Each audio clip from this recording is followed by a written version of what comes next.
दोस्तों, ये छठा भाग का कुछ पार्ट रह गया था, वही है।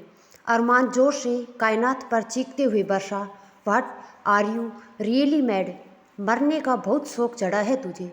वो आगे कुछ बोलता उससे पहले कायनात बोली, आप अब तक यही हैं? और ये क्या, आप पट्टी कर रहे थे तो मेरा हाथ पकड़े रहने में आपको ज़्यादा इंटरेस्ट नहीं आ रहा? तब से एक हाथ में ऑइंटमेंट पकड़े मुझे घूर रहे हैं। एक काम करिएगा, मेरी तस्वीर ले जाइएगा, जितना मन चाहे घूर लीजिएगा। फॉर गॉड सेक पट्टी करना है तो जल्दी करिए और जाइए यहाँ से। मेरे पास बेकार वक्त नहीं है, यही आपका हाथ आपके हाथ पर रखकर बैठे रहने का। कायनात इरिटेट हो चुकी थी रघु गुज्जर के बारे में सोचकर। उस पर से अरमान का बरसना उसे नामंजूर था, इसलिए उसका सारा गुस्सा अरमान पर फूट पड़ा। चुप, अब एक वर्ड भी तुमने कहा तो अच्छा नहीं होगा, अरमान दांत पीसते हुए बोला। अभी भी उसे कायनात के वो हर्फ सुनाई दे रहे थे, मौत का साजिश। उसने गुस्से में कायनात को हाथ पर ऑइंटमेंट लगाया और बड़े आए, अच्छा नहीं होगा। एक तो ये अभी ये समझ नहीं आया कि रात को कौन मेरा हमदर्द बनकर आया था। उस ऊपर से ये जनाब मेरा कमरा ज़बरदस्ती हाईजैक करके बैठे हैं, मुझ पर ही बरस रहे हैं। कायनात मन ही मन झल्ला रही थी। उसे इस तरह मुंह बनाते देख अरमान को लगा शायद उसे दर्द हो रहा है। उसने पट्टी बांधते हुए एक दवा की ओर इशारा करते हुए कहा, ये वाली खा लो, दर्द कम होगा। मुझे नहीं खानी वो दवाई, आपको इतना ही दर्द हो रहा है तो खुद खा लीजिए। अरमान, कायनात बोली तो अरमान ने उसे एक नज़र घुरा, फिर कह, तुमसे मुंह लगना ही बेकार है। हाँ तो मैं भी मरी नहीं जा रही आपके मुंह लगाने के लिए, कायनात ने तुनक कर कहा, जिस पर अरमान ने जबड़े भींचते हुए घुरा और फिर जल्दी जल्दी उसकी पट्टी करके उसके सामने एक दवा रखकर गुस्से से बोला, अगर घमंड कम हो जाए तो दवा खा लेना, वरना भाड़ में जाओ, सहते रहो दर्द। इतना बोल वो गुस्से में बालकनी के रास्ते अपने कमरे में आ गया। कायनात कुछ पल बालकनी की ओर देखती रही जहाँ से अरमान गया था, फिर उस दवाई को देखकर बोली, अकड़ू, दवा तो ऐसे दे रहे थे जैसे कोई एहसान कर रहे हो। मुझे नहीं चाहिए उसकी दवा, कहते हुए दाव उठाकर वो फेंकने को हुई, लेकिन फिर उसके कान में अरमान के शब्द गूंजे, घमंड कम हो जाए तो दवा खा लेना। उसने फिर धीरे से कहा, अकड़ू बिल्ले, और कॉफ़ी के साथ उस दवा को गटक गई। इधर अरमान गुस्से में अपने कमरे में इधर उधर चहलकदमी कर रहा था। एक नंबर की बेवकूफ़ लड़की है, क्या ज़रूरत थी अकेले उस कारखाने में जाने की? गुंडे थे वहाँ, लेकिन मोहतरमा तो ठहरी पागल। क्या ज़रूरत है इसे बेकार में उन गुंडों से उलझने की?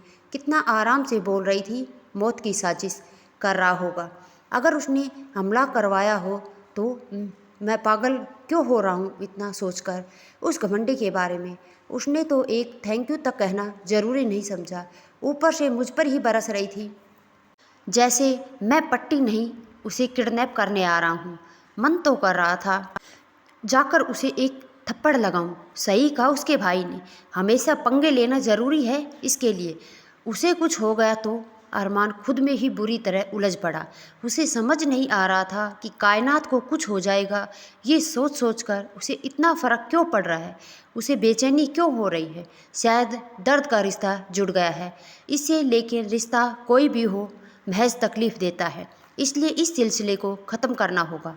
मैं कोशिश करूँगा उसके जख्मों को नज़रअंदाज करने की। वैसे भी दर्द के रिश्ते की नींव ही दर्द होती है, तो इस रिश्ते से दर्द के सिवाय कोई और उम्मीद भी नहीं है। ऐसे रिश्तों का ख़त्म होना ही ज़रूरी है। कोशिश करूँगा मिस ब्लाउज के कोई रिश्ता ना ना नफ़रत का ना दर्द का, अरमान ने खुद से कहा, फिर ऑफिस जाने के लिए तैयार होने लगा। शहर के आउटर एरिया में एक कॉटेज था जहाँ लोन कुर्सी पर बैठा एक आदमी एकटक अपने सामने रखी मेज पर पड़े न्यूज़पेपर को घूर रहा था। न्यूज़पेपर पर कारखाने पर छापा मारने और बच्चों को बचाने की खबर छपी थी, जिसे देख उस आदमी ने गुस्से में मेज को उलट दिया। मेज पर लगा कांच भर भराकर टूट पड़ा। कायनात सूर्यवंशी वो जोर से चीख पड़ा, जिसे सुन उसके आदमी दौड़े हुए वहाँ पहुँचे। छोड़ूंगा नहीं मैं तुझे, ये तूने सही नहीं किया। अब हर बार तुझे बच्चे समझकर माफ़ करता आया हूँ, लेकिन अब तू देख रघु गुज्जर से टकराने का अंजाम क्या होगा। मसीहा है ना तू, सब तुझे साहिब कहते हैं ना। मैं भी देखता हूँ अपने मसीहा को बचाने कौन आता है। गलती कर दी मैंने तुझे बरसों पहले जिंदा छोड़कर, पर अब नहीं, उस गलती को अब सुधारूंगा। तुझे मारना होगा, वरना होगा मरना होगा तुझे। वो चीख गुस्से में चीख रहा था। उसने अपने आदमियों की ओर नज़र उठाई और कुछ देर बेस्ट शूटर्स को आगे बुलाकर कायनात की तस्वीर देते हुए कहा, मुझे ये चाहिए हर हाल में, जिंदा या मुर्दा, जितना पैसा लगे मैं दूंगा, उसे लेकर आओ। वो किसी से मिलने ज़रूर जाएगी, कोई पार्सल लेने। याद रहे वो पार्सल मुझे किसी भी कीमत पर चाहिए, चाहे कुछ भी हो जाए। अगर उसे या ये पार्सल नहीं ला पाए तो उसकी सांसों को रोक दो, मार डालो उसे। कायनात सूर्यवंशी किसी भी हाल में कल का सूरज ना देखने पाए।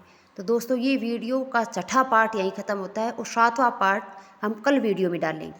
धन्यवाद।